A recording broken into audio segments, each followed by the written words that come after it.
तो जारी है गंगा सवेरा और अब गंगा सवेरा में बात करेंगे देवभूमि उत्तराखंड की खबरों की। देवभूमि की हर जरूरी खबर से आपको रूबरू करवाएंगे। अगले आधे घंटे में आपको धुआंधार अंदाज में उत्तराखंड की सियासी हलचल भी दिखाएंगे। चलिए शुरू करते हैं बुलेटिन और चलिए सीधे आपको बड़ी खबर से रूबरू कराते हैं। देहरादून से एक बड़ी जानकारी मिल रही है। पीएम मोदी ने सीएम पुष्कर सिंह धामी से फोन पर बातचीत की है। फोन करके पीएम ने राहत बचाव कार्यों की जानकारी भी ली है। जी हां, पीएम मोदी ने सीएम धामी से आपदा प्रभावित क्षेत्रों में चल रहे राहत और बचाव के कामों की जानकारी ली। सीएम ने प्रधानमंत्री को पुनर्निर्माण के कामों के बारे में बताया है। प्रभावितों को आर्थिक सहायता और पुनर्वास के बारे में भी जानकारी दी गई है। तो फोन करके जानकारी ली है। आपदा राहत जो काम चल रहे हैं उत्तराखंड में, उसके बारे में प्रधानमंत्री ने उत्तराखंड के मुख्यमंत्री पुष्कर सिंह धामी से ऑनलाइन पर हमारे साथ जुड़े हुए हैं पंकज राणा, हमारे सहयोगी। पंकज, कब प्रधानमंत्री ने कल बात की मुख्यमंत्री से, कितनी देर बात हुई और मुख्यमंत्री ने क्या क्या बताया राहत और बचाव कार्यों के बारे में? कल देर शाम मुख्यमंत्री के साथ प्रधानमंत्री की बातचीत हुई थी और ये तकरीबन 3 से 4 मिनट बातचीत हुई है मुख्यमंत्री से। और इसमें सीएम ने जो आपदा प्रभावित क्षेत्र है, खासकर कुमाऊं बेल्ट के जो एरिया है जहाँ पर बहुत ज्यादा तबाही आई थी, उसके बारे में जानकारी दी है। जो एनडीआरएफ और एसडीआरएफ के माध्यम से जो बचाव कार्य चल रहे हैं उसके बारे में बताया। और बड़ी बात यह है कि पीएम का ये दूसरी बार फोन था सीएम को। उन्होंने जानकारी ली है। इससे पहले जब आपदा आई थी तब भी ये जानकारी ली थी और दोबारा भी जानकारी दी गई है। उसमें एक मोटे मोटे तौर पर आकलन बताया गया है कि लगभग 7,000 करोड़ का आकलन इसमें नुकसान का हुआ है। और केंद्रीय मंत्रालय की एक टीम उत्तराखंड में दौरा भी कर रही है प्रभावित क्षेत्रों का, और वहां वो उसका आकलन कर रही है कि विभागीय स्तर पर राज्य को कितना नुकसान हुआ है। उसकी एक विस्तृत रिपोर्ट बनाकर प्रधानमंत्री को सौंपी जाएगी। उसके बाद एक राहत पैकेज का भी उत्तराखंड के लिए ऐलान हो सकता है। तो ये कहा सकता है कि मुख्यमंत्री खुद भी स्थलीय निरीक्षण कर राहत और बचाव कार्य में लगे हुए हैं। वो निर्देश दे रहे हैं सभी अधिकारियों को कि किसी भी तरह की दिक्कत लोगों को नहीं आनी चाहिए। और पीएम भी इस पर पूरी तरह से सजग है। वो भी सीएम से बात करके जानकारी ले रहे हैं कि किस तरह की स्थितियां उत्तराखंड में बनी हुई है। बिल्कुल पंकज, और इससे पहले भी हमने देखा था कि गृह मंत्री अमित शाह भी पहुंचे थे और उन्होंने भी ये भरोसा दिया था कि राज्यों के साथ केंद्र सरकार भी पूरी तरीके से इस मुश्किल घड़ी में देहरादून और उत्तराखंड वासियों के साथ खड़ी है। बहुत शुक्रिया आपका तमाम जानकारी के लिए पंकज। तो पीएम मोदी ने फोन पर बात की है और आपदा प्रभावित क्षेत्रों में किस तरीके से काम किया जा रहा है राहत बचाव कार्य को लेकर, इसकी जानकारी उन्होंने सीएम से ली है। पुनर्निर्माण काम के बारे में भी जानकारी सीएम की तरफ से प्रधानमंत्री को दी गई है।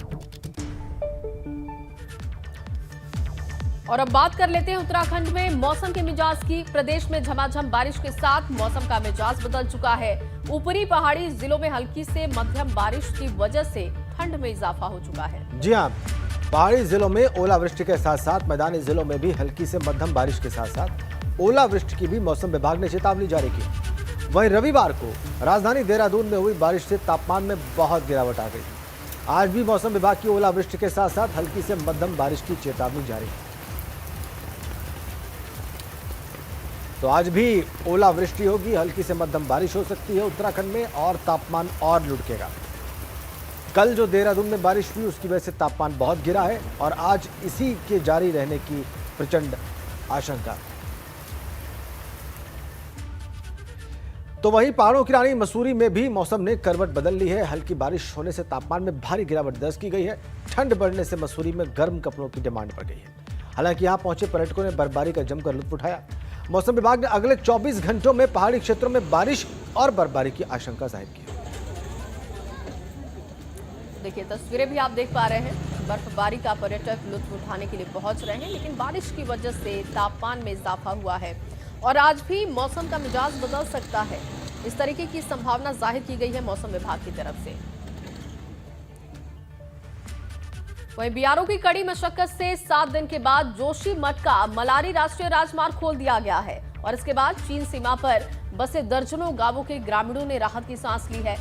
इससे सेना, आईटीबीपी और भारत चीन सीमा पर बसे दर्जनों गांवों के ग्रामीणों की मुश्किलें कम हो गई हैं, क्योंकि सड़क बंद होने की वजह से दर्जन गांव के ग्रामीण घरों में कैद हो गए थे। आपको बताते चले कि सड़क कुल 18 जगह पर बंद हो गई थी और सड़क का 300 मीटर हिस्सा ध्वस्त भी हुआ था। अंदाजा लगाया जा रहा है कि हाईवे खोलने में 1 महीने का वक्त लग सकता है, लेकिन बीआरओ ने इस नामुमकिन काम को समय से पहले ही पूरा कर दिखाया है। हाईवे खोलने के लिए बीआरओ ने 15 मशीन और 200 मजदूरों की सहायता भी ली है।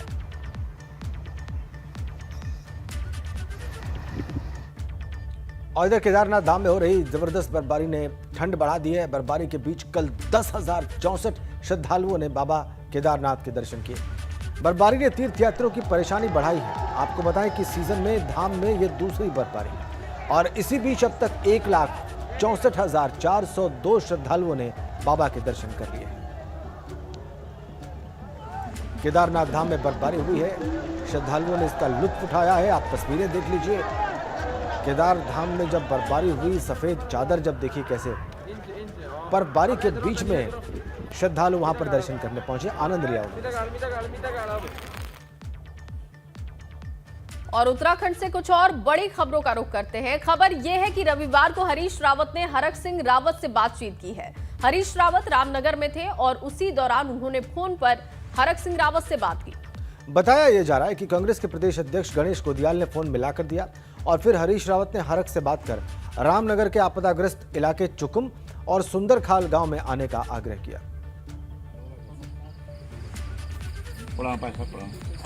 तो हरक रावत से बातचीत की है आपदाग्रस्त क्षेत्रों को लेकर।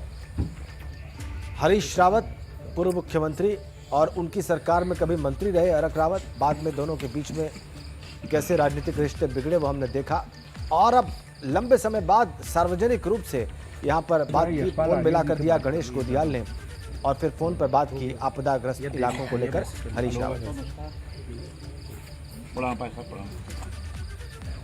आपसे बात हो पा रही है, मैं भी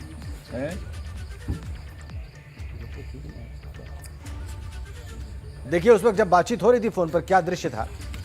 वहां पे यशपाल आर्य भी थे, गणेश गोदियाल भी थे, आपदाग्रस्त क्षेत्र में ही बैठे हुए थे सभी लोग और वहीं से फोन पर बात की हरीश रावत। फोन मिलाकर दिया गणेश गोदियाल ने, जो कि प्रदेश अध्यक्ष हैं कांग्रेस पार्टी के, और इस बातचीत को लेकर सियासी हलचल बढ़ गई।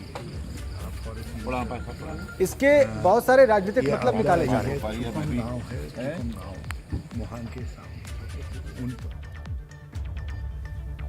तो हरीश रावत और हरक रावत की बातचीत को लेकर भाजपा और कांग्रेस नेताओं के बयान सामने आए हैं। कांग्रेस जहां इसे सामान्य बता रही है, वहीं भाजपा हरीश रावत पर सांप और नेवले वाली बात को लेकर हमलावर है।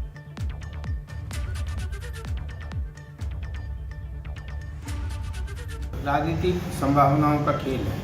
कभी भी कोई भी व्यक्ति कहीं पर भी राजनीतिक बातचीत हो सकती है। व्यक्तिगत संबंध भी लोगों के होते हैं और ये व्यक्तिगत संबंधों के आधार पर बातचीत है। और हरीश रावत जी इस प्रदेश के ही नहीं, देश के भी वरिष्ठतम नेता हैं। और जब वो आपदाग्रस्त क्षेत्रों का दौरा कर रहे थे तो ये जरूरी भी हो जाता है कि माननीय मंत्री हैं वर्तमान में हरक सिंह रावत जी, उस संदर्भ में उन्होंने बातचीत की है।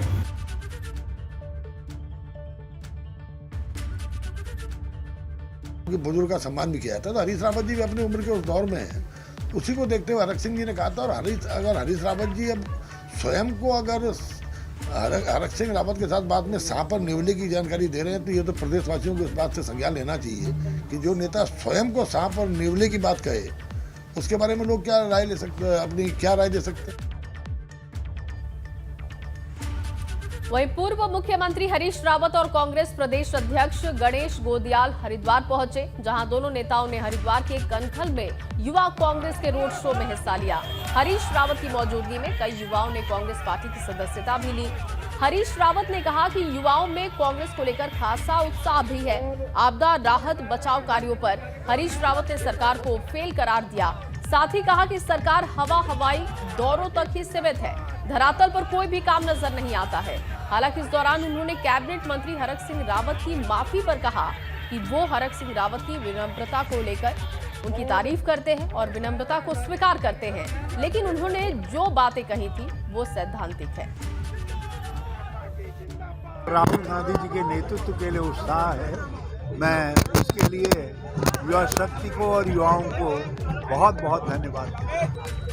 मतलब कांग्रेस आ रही है, परिवर्तन होने जा रहा है, कांग्रेस सत्ता में आएगी। राहुल जी, आपकी हरक सिंह से भी दोनों बातचीत हुई, किस तरह की बातचीत थी? उन्होंने माफी भी मांगी है शायद आपसे।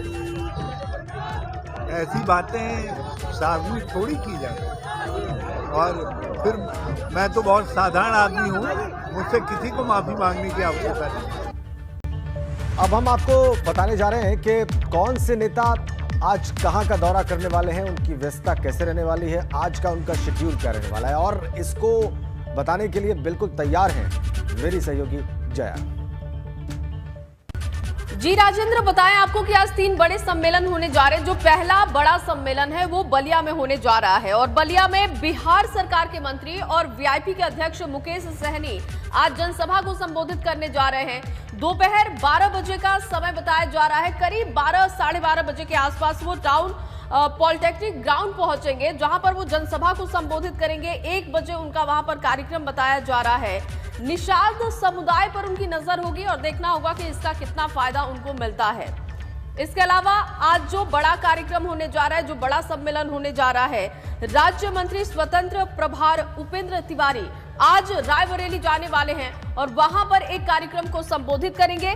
तो ये कार्यक्रम भी बेहद अहम रहेगा। बताया जा रहा है कि दोपहर 12 बजे वो अमर शहीद स्थल पहुंचेंगे और वहां पर सबसे पहले महापुरुष की प्रतिमा पर माल्यार्पण करेंगे और उसके बाद वो कार्यक्रम को संबोधित करने वाले हैं। इसके साथ ही आपको बताएं कि जो तीसरा बड़ा सम्मेलन है वो आज प्रतापगढ़ में होने जा रहा है और प्रतापगढ़ में आज बीएसपी की जनसभा होगी। ये जनसभा भी 12 बजे होने जा रही है और बीएसपी के राष्ट्रीय महासचिव doctor Ashok Siddharth Raniganj power house पहुंचेंगे और वहां पर कार्यक्रम को संबोधित करने वाले हैं। तो ये 3 बड़े सम्मेलन आज होने जा रहे हैं, जिस पर दिन भर एबीपी गंगा की नजर होगी। राजेंद्र, बिल्कुल। तो देखा आपने, जया ने हमें बताया कि किस तरीके से आज तमाम नेताओं का दौरा रहने वाला है। बिल्कुल, और इन 3 जो बड़े दौरे हैं, ये जो 3 बड़े कार्यक्रम होने जा रहे हैं, उस पर दिन भर हमारी नजर भी होगी। राजेंद्र, बिल्कुल। और अभी फिलहाल एक छोटे से ब्रेक का वक्त है। जब लौटेंगे तो आपको दिखाएंगे कि नेताजी हिट हैं तो कैसे फिट हैं। और अब आपको राजेंद्र बताएंगे कि आज कौन से नेता हैं जो अपने फिट रहने के लिए हिट फॉर्मूला अपनाते हैं। बिल्कुल, वक्त आ गया उस सेगमेंट का जिसमें हम बताते हैं कि नेताजी अगर हिट हैं तो उसके लिए फिटनेस की क्या रिजीम फॉलो कर रहे हैं। जी हाँ, यूपी विधानसभा चुनाव नजदीक है, चुनावी सरगर्मी है, तो जाहिर है कि नेताजी के लिए व्यस्त होने की चुनौती भी है। लेकिन इस चुनौती के लिए नेताजी कितने फिट हैं, यानी नेताजी फिट हैं तो हिट हैं। हम बात कर रहे हैं उन नेताओं की जो खुद को व्यस्त शेड्यूल के बावजूद फिट रखते हैं, लेकिन फिट रखने के लिए वो करते क्या हैं, आज हम दिखाएंगे।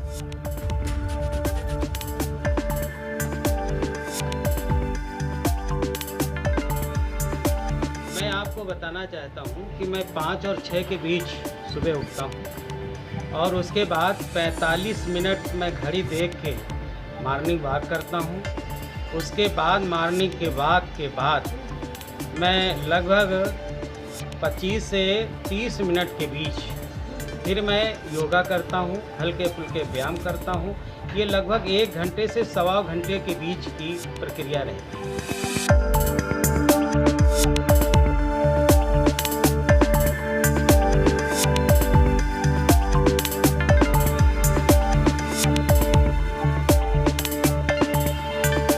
नहाने धोने के बाद फिर हल्का सा ये जो हमारी मैडम कभी भीगे हुए चने दे देती हैं, कभी उसमें मूंग अंकुरित दे देती हैं, उसी के साथ 1 कप चाय मिल जाती है। कभी मैडम हमारी यही चीज़ें उबाल के भी दे देती हैं, चना मूंग, और बदल बदल के अपना कभी ज्वार दे दिया, कभी बाजरा, हल्का फुल्का जाड़े के दिनों में बाजरा दे देती है, कभी ज्वार, और ये जो घुघरी होती है नाग पंचमी के दिन गेहूँ ऐसा उबाल के दे देती है। ये नाश्ते के साथ, या जब वो नहीं तैयार कर पाती है तो कभी ब्रेड और बिस्किट वगैरह भी दे देती है।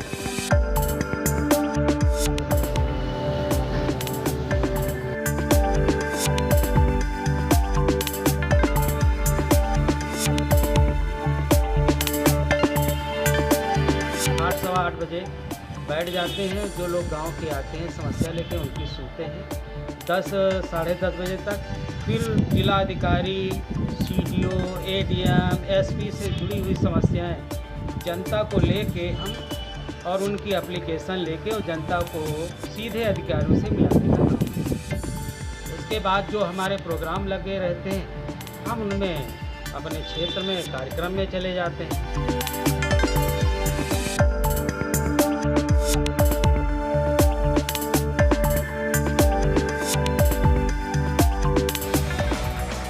देखा आपने रावत जी जो है कैसे अपने आप को फिट रखते हैं और कैसे लगातार अपने तमाम जो व्यस्तताएं हैं उनको अंजाम देते हैं। बिल्कुल, और इसी तरीके से क्योंकि चुनावी दौरे भी लगातार हो रहे हैं, जनता की समस्याएं भी सुननी है, तो आपको फिट भी रहना है। और इसीलिए अगर आप भी फिट रहना चाहते हैं तो जो नेता फॉर्मूला अपनाते हैं वो आप भी अपना सकते हैं।